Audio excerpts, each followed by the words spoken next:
Banyak jalan menuju kesuksesan, tapi saya ingin membagi 3 tips menuju kesuksesan. Pertama, proaktif, terus bergerak, jemput bola. Kesuksesan itu akan menghampiri orang-orang yang terus bersemangat untuk mengambil peluang. Kedua, berani mengambil resiko. Just do it. Karena di balik setiap kegagalan akan ada anak tangga untuk mencapai kesuksesan. Jadi ambil resiko, jangan pernah takut untuk mengambil resiko. Dan ketiga, terus berinovasi. Kita lakukan inovasi itu sebagai bagian daripada langkah kita untuk memperbaiki usaha kita. Insya Allah kita akan mencapai kesuksesan. Yes, ini tips yang bagus banget ya untuk pemirsa Ainus bisa dicatat. Tapi pertanyaannya gini Mas Andi. Semua orang sekarang lagi berusaha kreatif banget, berinovasi semaksimal mungkin apalagi di masa-masa sekarang. Tapi gimana caranya biar ide kita itu nggak keduluan sama orang lain? Apa sih langkah-langkah yang harus kita lakukan gitu untuk jadi sukses dan tidak didahului orang lain dari ide kita? Jangan pernah khawatir bahwa ide kita akan di-copy atau akan dijiplak. Karena originalitas itu ada nempel. Allah Subhanahu wa Ta'ala, Tuhan yang Maha Kuasa, sudah memberikan ide itu kepada kita. Oleh karena itu kita lakukan sesegera mungkin dengan perencanaan yang baik, eksekusi yang matang, dan terakhir saya bilang adalah bagaimana kita bisa berkolaborasi, membangun silaturahim. Karena saya yakin di balik setiap silaturahim itu akan banyak rezeki yang mengalir bagi. Yes, itu dia. Ini saya sampai merinding dengernya.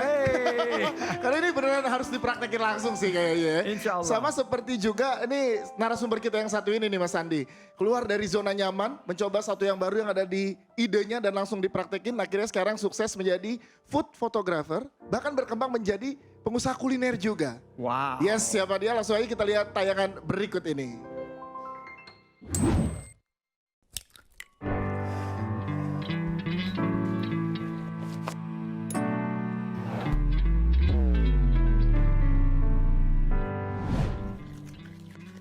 Untuk usaha makanan 2017 itu saya buat namanya Bino Kitchen. 2019 saya buat Bean and Bed, itu dessert, brownies dan cookies. Jualan brownies dan cookies sebenarnya karena suka. Waktu itu saya buat memang iseng, tapi lama-lama ternyata menghasilkan uang. Makinlah tertarik, jadi makin terus dijalanin. Kenapa akhirnya beralih karyawan ke usaha sendiri? Selain memang pengen punya bisnis yang nantinya bisa mempekerjakan banyak orang, ditambah ternyata setelah saya jalanin usaha sendiri ini, itu mungkin gaji yang didapat akan lebih besar. Ternyata benar. Sebagai food photographer pastinya ngerjain produk makanan. Pertama kali pindah usaha dari karyawan ke usaha sendiri itu struggle-nya lumayan 3-4 bulan. Dari punya gaji, ada fixed income nih bulanan, terus nggak ada sama sekali. Tapi deal terus jalan, orang akan ngerasa, oke, gue kerja kantoran lagi, nah gue nggak kuat, gue harus punya gaji. Tapi sebenarnya disitulah momen dimana nanti akan kita ingat, tapi itu yang bikin kita jadi lebih kuat. Ternyata usaha sendiri kalau kita jalanin terus, itu bisa 3 kali lipatnya, bahkan lebih. Sudah ada Mas Andri yang hadir di sini, mantan karyawan TV ternyata. Silakan Mas Andri. Mas Andri benar dulu karyawan TV. Iya benar Pak Sandi. Jadi 2006 sampai 2009 itu saya terjun pertama kerja serius itu di TV. Oh gitu. Jadi ini udah terbiasa banget dengan setting seperti ini ya. Ini kayak throwback Pak. Throwback. Kayak zaman dulu saya urusin dari sampai produksi dan sampai postnya itu ngerjain sendiri. Jadi balik ke sini kayak kenangan. Kenangan kayak nostalgia ya. Nah, Nostalgia. kenapa memutuskan buat freelance dan memulai usaha sendiri waktu itu? Apa yang membuat satu trigger momen itu untuk memutuskan menjadi mandiri pengusaha?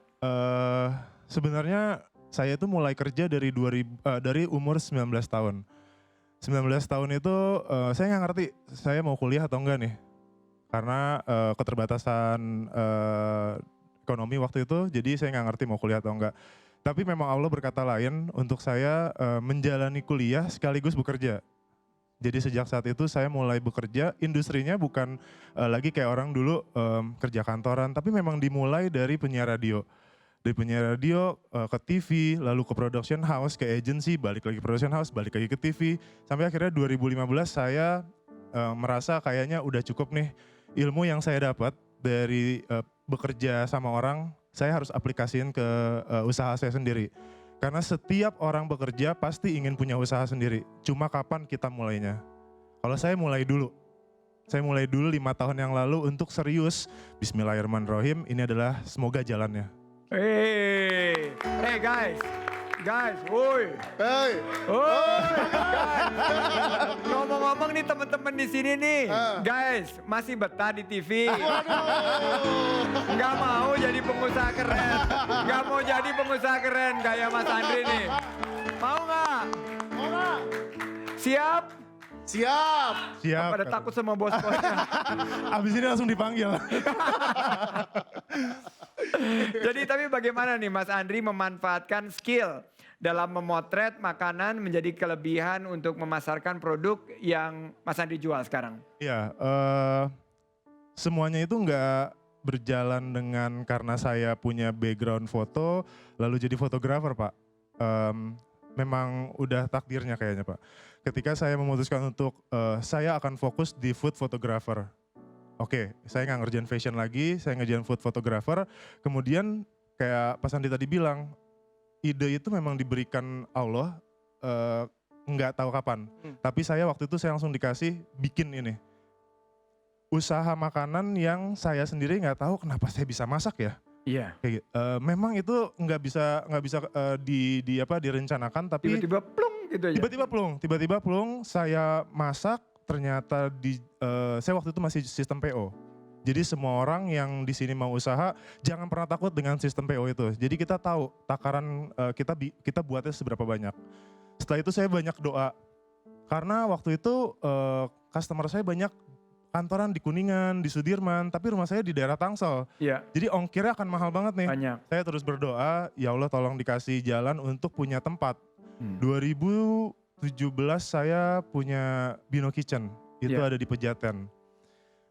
Kebetulan karena saya foto jadinya semua makanan Bino Kitchen termasuk sosial medianya itu saya yang produce sendiri. Oke. Ngirit kos, Pak. Iya. Jadi nggak usah hire fotografer, nggak usah hire marketing.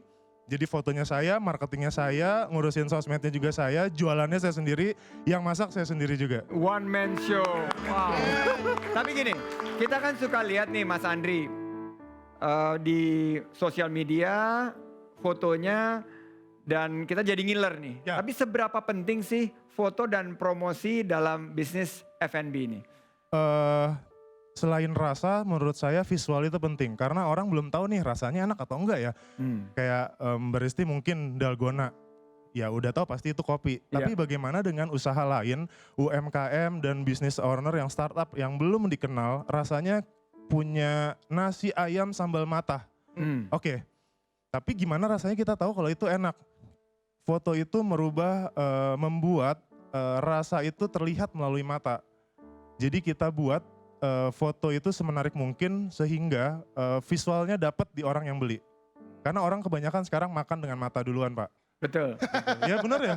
Ya, karena a picture tells 1,000 words. Benar, Jadi benar. satu gambar itu menceritakan lebih dari 1.000 kata-kata. Benar banget. Nah, saya kemarin kepoin nih di medsosnya Mas Andri ini ada campaign Abin Fotoin yang membantu UMKM untuk memasarkan produk-produknya dengan foto yang menarik. Ceritain dong bagaimana Abin Fotoin.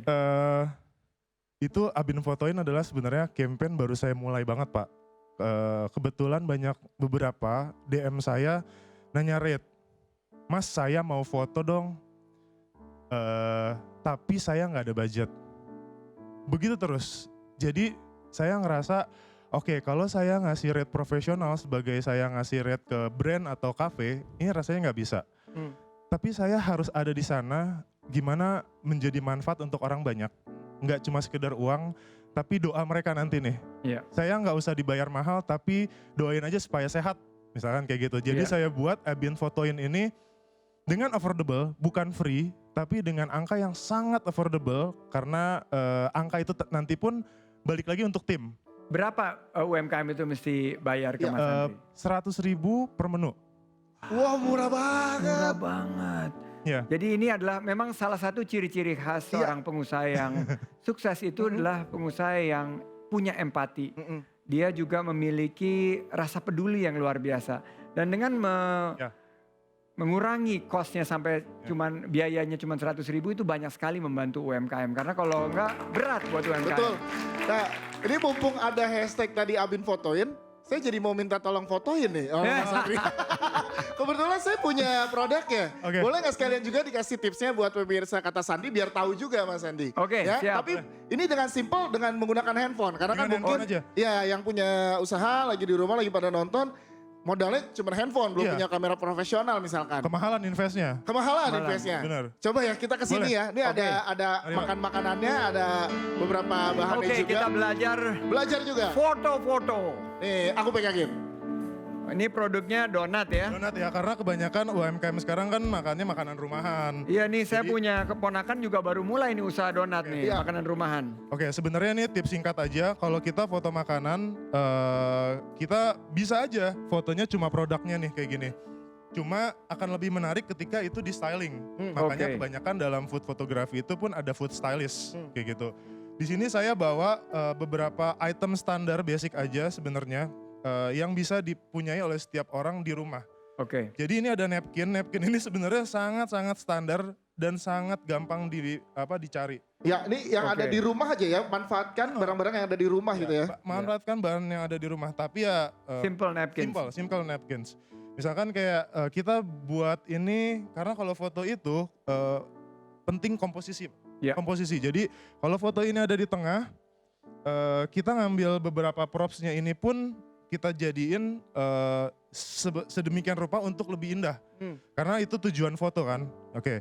Props itu artinya property. Properti. Artinya adalah barang-barang yang menunjang fotografi ini. Iya. ya. Benar. Karena ini donatnya udah lumayan ada kacang, ada ini kayaknya sebenarnya Udah cukup rame ya. udah cukup rame. Cuma kalau saya biasanya ingredientsnya pun dihadirkan. Jadi misalkan ada kacang potong di sini, Oh. ada coklatnya, ada ada ya potongan cookies kayak gitu. Itu jadi ingredients yang ada di dalam sini itu dibantu ditaruh di sini. Untuk ngambil foto nggak usah susah karena semua orang bisanya pakai handphone, nggak masalah karena kamera handphone pun bisa kita maksimalkan dengan editing nantinya. Ya. Tapi kalau nggak ada di editing pun sebenarnya yang paling gampang makanan itu ada 3 angle, yaitu dari flat lay atau top shot dari atas, ada 45 angle 45 derajat itu gimana kita ngelihat makanan itu. Jadi makanan misalnya di atas meja kita Ya. lihatnya kayak gini. Oke. Jadi kalau ada satu lagi eye level kayak gini. Setinggi sejajar dengan mata. Sejajar mata kita. Tergantung makanan mana yang saat itu mau kita foto. Kebanyakan kalau eye level itu karena minuman biasanya. Iya. Karena kalau dari atas kurang menarik Iya. kayak gitu. Kalau dari donat ini Menarik saya kayaknya paling dari aman adalah top shot Top shot. dari atas. Oke. Jadi ini berguna banget untuk yang lagi punya usaha Iya. rumahan ya. Benar. Karena top shot itu biasanya paling aman untuk apapun. Yang ketiga buat saya selain komposisi, angle adalah lighting. Biasanya orang itu suka bingung. Rumah saya benar-benar warnanya kuning lampunya. Ya. Keluar. Maksudnya bukan keluar rumah Cari ya. matahari. Cari maksudnya. matahari maksudnya, jangan keluar rumah. Deket sama jendela. Oke. Biasanya yang paling bagus adalah natural lighting. Kalau kita harus invest ke lighting yang kita beli foto studio, lighting Ya, studio, ya, ya. itu agak mahal. Tapi lighting natural itu paling bagus. Matahari. Oke, Matahari. kita coba langsung ya Mas, Oke. foto ya. Oke, Yo. misalkan mataharinya dari sini. Ya, Siap. ya, Ini adalah jendela ya. ya. Taruh di sebelah sini. Biasanya kalau di sini kita kasih reflektor warna putih. Oke. Oh, vektor warna putih. Ini untuk mantulin. Ya. Warna putih Oke. itu untuk mantulin. Jadi biar sisi sebelah sini juga terang. Nah, Oke. boleh kita coba langsung Kita foto coba nih langsung Mas. ya. Oke. Jadi kira-kira kalau angle-nya kayak gini. Oke, Nih, kita ambil dari atas. coba kita lihat. Coba kita kasih lihat ke atas ya. Kita ada kamera yang bisa ditangkap dan bisa dilihat sama pemirsa Kata Sandi nih. Nah, Wih, wah iya keren kan? loh. Keren loh. Ini kita Jadi bisa kayak- kita bisa bantu dengan editing nantinya. Banyak mobile apps editing yang akan ngebantu untuk shadow. Jadi kayak simetris gitu loh. Simetris. Produk itu jadi ter-highlight dengan beberapa props di sampingnya nanti. Betul, itu tepuk tangan dong sekali lagi dong untuk Mas Sandi. Jadi pemirsa Kata Sandi yang punya usaha di rumah bisa langsung dipraktekin supaya fotonya tetap kece ya. Habis ini masih ada lagi tamu yang luar biasa, jangan kemana-mana. Di Kata siapa? Kata Sandi.